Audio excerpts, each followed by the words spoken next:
The world changes at 6:17 a.m., but none of them know it yet. The morning air is cool, washed in the faint silver that lingers before sunrise, and the city still feels half asleep. Daniel Hale bikes the last stretch toward the hospital where he works nights, the empty streets humming faintly beneath him. He savors these quiet minutes, the pause between exhaustion and whatever the day will demand of him. His thoughts drift toward breakfast, toward sleep, toward the promise of stillness that keeps him human. He yawns, glances at the sky, and pedals on. A few miles away, Mara Elling stands outside her apartment building, clutching a paper bag she never remembers packing. Her bus should have passed 3 minutes ago, yet the street sits motionless. She checks her phone, then checks it again, as if the device might cooperate out of pity. It doesn't. The screen stays dark, untouched by her fingertip. Her life has been built on reminders and alarms and maps, and without them, she feels unmoored in a way she refuses to admit. She wipes her thumb across the screen once more, swallowing a rising unease. Further north, in a quiet suburban home that still smells of coffee and old wood, retired electrician Thomas Greer sits at the kitchen table polishing his father's pocket watch. He never trusts digital clocks. The brass casing clicks softly under his nail, a rhythm older than his worries. His wife hums in the next room, a half-remembered tune that used to fill their house when their children were small. He closes the watch, listening to the delicate tick, and feels steadier for it.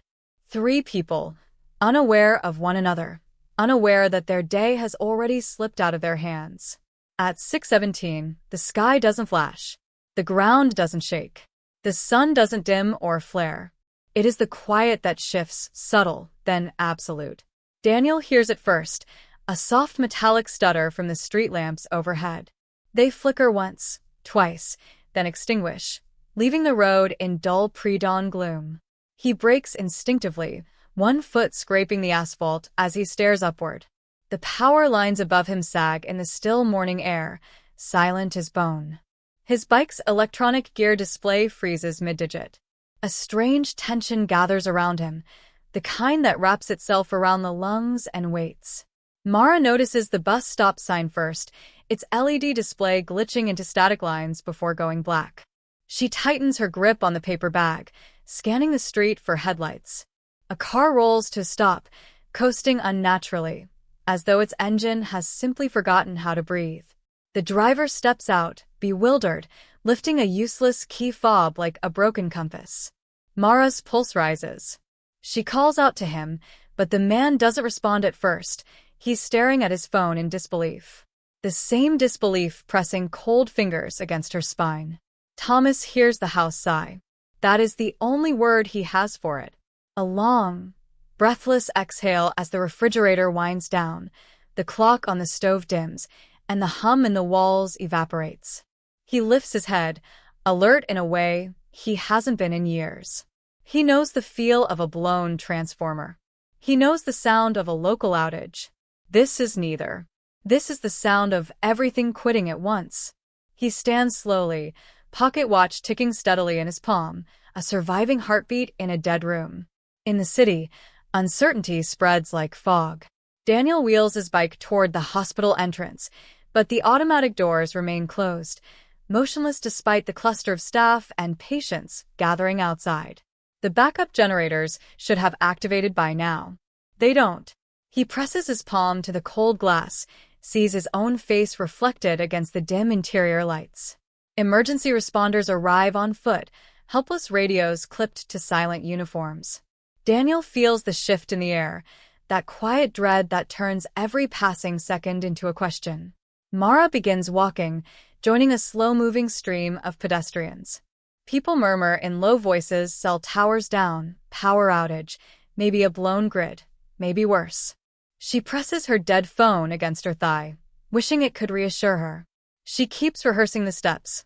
Catch the next bus, find coffee, get to work. But the world refuses to cooperate. Every minute adds weight to her steps, an invisible gravity pulling her into the truth she doesn't want to name. Thomas steps outside, scanning the street. Cars sit stalled in driveways. Neighbors emerge with confused stares. He calls out to Mrs. Calder across the road, asks whether her landline works. She lifts the receiver, shakes her head. His breath tightens. He knows enough about circuits to understand what silence means. Whatever happened isn't local. It isn't normal. And it isn't temporary. By 6:30, movement slows everywhere. Buses idle uselessly. Traffic lights hang dead over frozen intersections. People gather in clusters, whispering theories. The air feels heavier, as if the city itself is holding its breath. Daniel helps Pry open the stuck emergency door at the hospital.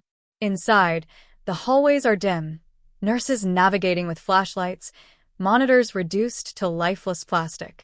A patient gasps as a manual ventilator takes over. The world outside shrinks away. Urgency sets the rhythm now. Daniel grips a flashlight, its beam cutting a narrow path through uncertainty. Mara crosses a bridge overlooking the highway. Cars litter the lanes like abandoned toys. Some drivers stand beside them, scanning the horizon as though waiting for an answer to appear. Mara's heart beats quick and bright. The city she knows, structured, timed, dependable, feels like a stranger. Thomas returns indoors, winds his pocket watch, and sets it on the table. He forces himself to breathe slowly. He has lived through blackouts, storms, failures of systems built by fallible hands. But this is different. The silence is too complete. The stillness too uniform. His instinct whispers the word he has avoided speaking aloud. Electromagnetic. He doesn't want to believe it. But the truth hangs in the air like static. At 6:45, each of them senses the same realization settling over the world, far more fragile than they had ever imagined. At 6:50, a sound breaks through the morning. Not engines, not alarms, but a distant collective murmur rising from streets and buildings across the city. At 6:55, Daniel steps outside the hospital and sees something that freezes him. Mara stops on the bridge, staring in the same direction. Thomas steps onto his porch, pocket watch ticking like a countdown. All three witness the same horizon, stretched under the pale morning sky, dark, unnaturally silent, waiting. And in that breathless stillness, they understand. Whatever happened at 6:17 has not finished unfolding. It has only begun. Lena woke before sunrise, stirred by the faint tremor that had shivered through the walls like a whispered warning. For several still seconds she lay listening, wondering if she had imagined the vibration. The city often murmured with distant construction or passing cargo trams, yet something in that subtle quake felt deliberate. She slipped from bed carefully, so as not to wake her younger brother, Milo, who slept curled near the heater. The night had been unusually cold, and she had offered him her blanket after he'd fallen asleep shivering. She glanced at the dim window, where the sky glowed weakly behind the frost. Her breath fogged the glass as she leaned closer, peering at the street below.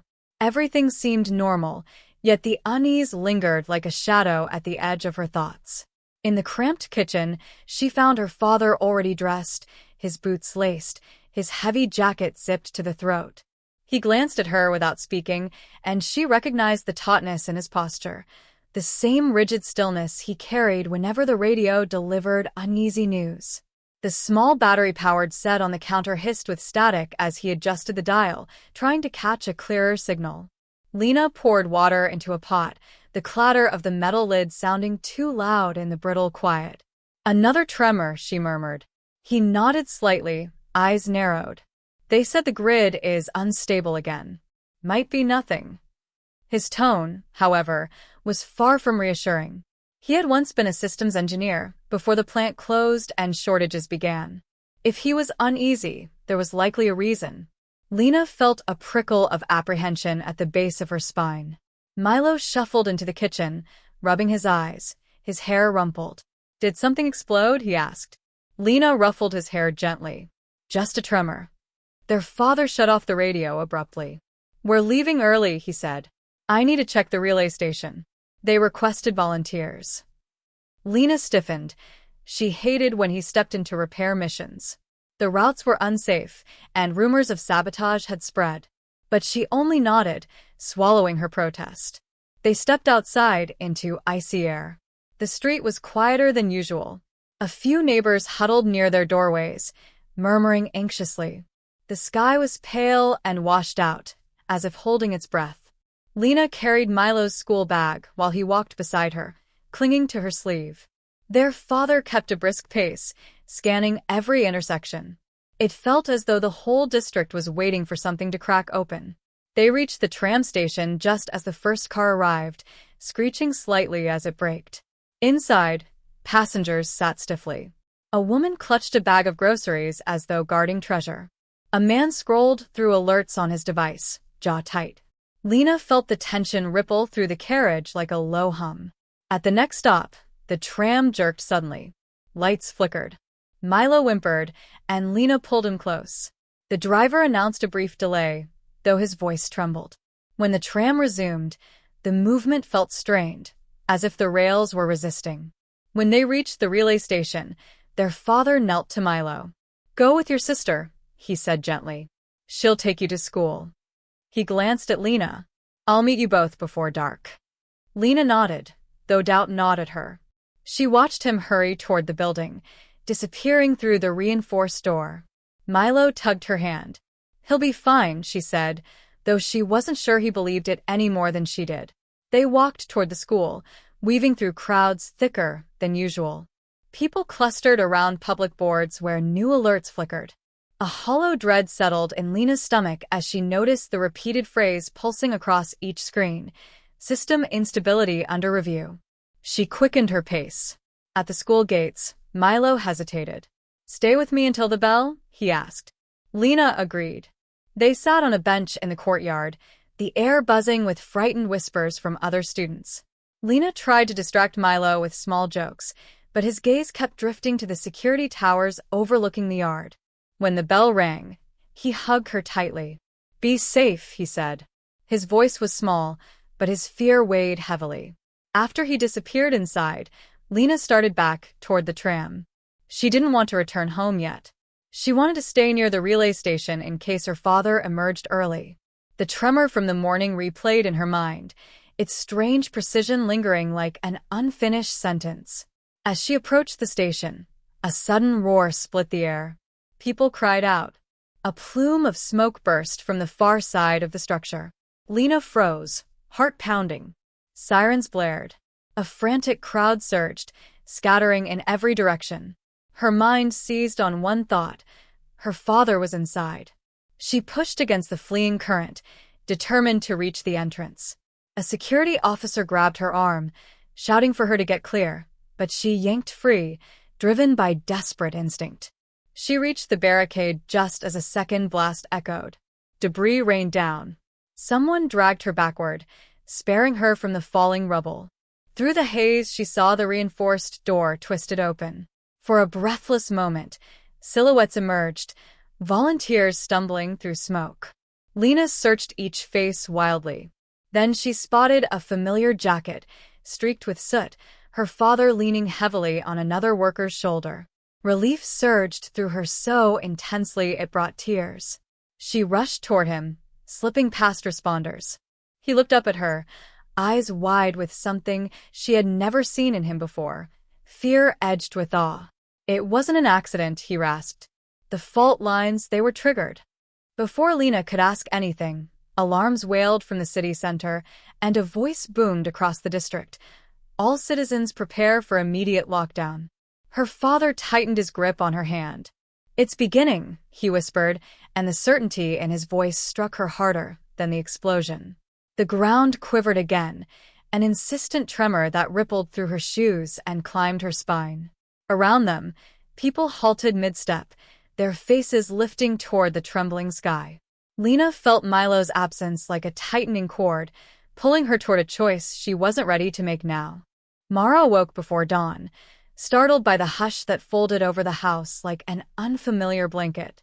For a moment she lay still, straining to identify what felt wrong.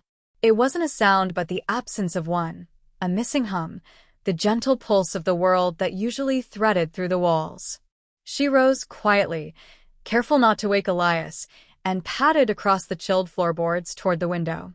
Outside, the sky smoldered with a muted lavender bruise, as if dawn itself were hesitant to arrive. The neighborhood sat motionless beneath it, strangely hollow, as though every home had exhaled at once and forgotten how to breathe back in. She wrapped her fingers around the window frame, grounding herself, but the strangeness seemed to deepen rather than recede. A faint metallic scent drifted on the morning air, stirring a memory she couldn't quite place. She whispered Elias's name, not loudly, just enough to call him into the moment. When he appeared behind her, rubbing sleep from his eyes, she realized how desperately she'd been waiting for another heartbeat to confirm she wasn't imagining anything. He stepped beside her, squinting at the idle street, and she felt his posture shift, shoulders tightening, jaw setting, though he said nothing. The silence between them carried its own vocabulary, a recognition they both concealed but couldn't deny. By the time they reached the kitchen, the anxiety had begun to coil inside her with slow, deliberate pressure. The power was out. The refrigerator's steady rumble had vanished, the clock on the stove was blank, and the air felt unusually heavy, as if electricity had been holding up part of the atmosphere. Elias checked his phone, frowning at the dark screen, then held it up like a surrendered weapon. "Dead?" she asked, though she already knew. He nodded, and the gesture felt too small for the weight it carried. Mara reached for her own phone, confirming the same helpless black rectangle. The devices that tethered them to larger certainty had collapsed, leaving them with nothing but their own sharpened awareness. They dressed quickly, guided more by instinct than conversation, each movement clipped with attention neither wanted to acknowledge aloud. When they stepped outside, their neighbors were beginning to gather on porches and lawns, trading bewildered glances that mirrored the storm rising inside her chest. A few attempted casual conversation, nervous small talk meant to disguise the dread pooling beneath, but Mara saw the tremor behind their forced smiles, the darting eyes searching for someone else to explain the impossible. Even the birds seemed unsettled, circling above in jittery, uneven arcs, as though the sky had shifted in ways only they could decipher. Elias walked with her toward the corner, where Mr. Harland stood gripping the railing of his porch, as if it were the only thing keeping him upright. The old man raised a trembling hand in greeting, but his usual wide, warm grin was absent. "You too feel it?" he asked, voice gravelly with unease. Mara nodded, unsure how to articulate the sensation, like a thin membrane stretched across the world had torn during the night. Harland gestured vaguely toward the horizon. "Something's off. It's too quiet. Even the air tastes wrong."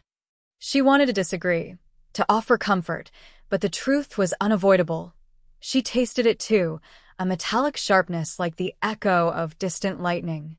As more people drifted into the open, Elias guided her a step back, as though instinctively shielding her from the crowd's rising panic. He scanned the street with restless focus, measuring possibilities she didn't yet understand. She watched him, noting the subtle stiffness in his shoulders, the way his hand twitched toward his pocket before remembering he carried nothing useful there now. His presence steadied her despite the fear crawling beneath her skin. She trusted him, not because he had answers, but because he always moved toward clarity rather than away from it. Still, she sensed something troubled him more deeply than he admitted. A sudden tremor shivered beneath their feet, brief, almost dismissible, but powerful enough to freeze every conversation in place. The pavement vibrated softly, as though some giant creature had stirred beneath the earth. Mara grabbed Elias's arm, and his hand closed around hers with a resolve that anchored her. The vibration faded quickly, leaving behind an echoing stillness that felt more dangerous than the tremor itself. People exchanged wide-eyed stares, and someone whispered, "Did you feel that?" The question hung like smoke, too fragile for an answer. Mara felt her heartbeat accelerate, pounding against her ribs with frenetic urgency. Elias pulled her gently toward him as a low, distant rumble rolled across the horizon. It didn't sound like thunder. It was deeper, more deliberate, as though the earth itself were clearing its throat. Mara turned toward the sound, her breath catching at the sight of a faint plume rising beyond the tree-line, a thin, unnatural column spiraling slowly upward. The crowd murmured in confusion, voices overlapping in a frantic mosaic of speculation. She couldn't look away from the plume. It felt like a mark, a warning carved into the sky. Her pulse thrummed loudly in her ears, drowning out the exchange of worried theories around her.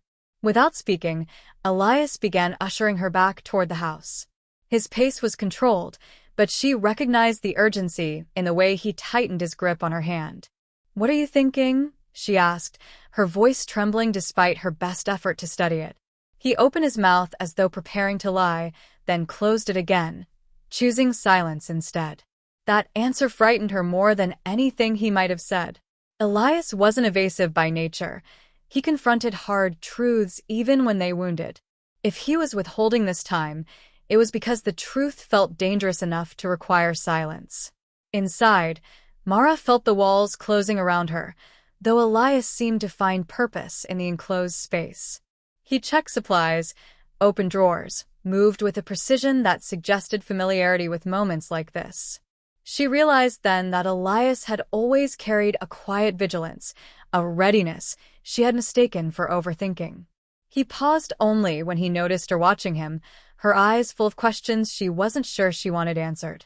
The gentle apology in his expression only deepened her unease. When the second tremor hit, stronger, clearer, undeniably intentional, they both froze. A picture frame slid off the shelf and shattered, the crack echoing like gunfire. Mara inhaled sharply as Elias turned toward her, his face pale but resolute. Outside, an alarm began to wail in the distance, faint but unmistakable. It wasn't a car alarm or a smoke detector. It was deeper, more primal, crafted to pierce through denial and shatter complacency. Mara felt the sound in her bones, vibrating through her like a message meant specifically for her. Elias stepped closer, placing a steadying hand on her shoulder. His voice, when he finally spoke, was quiet but unwavering. "Mara, there's something I need to tell you."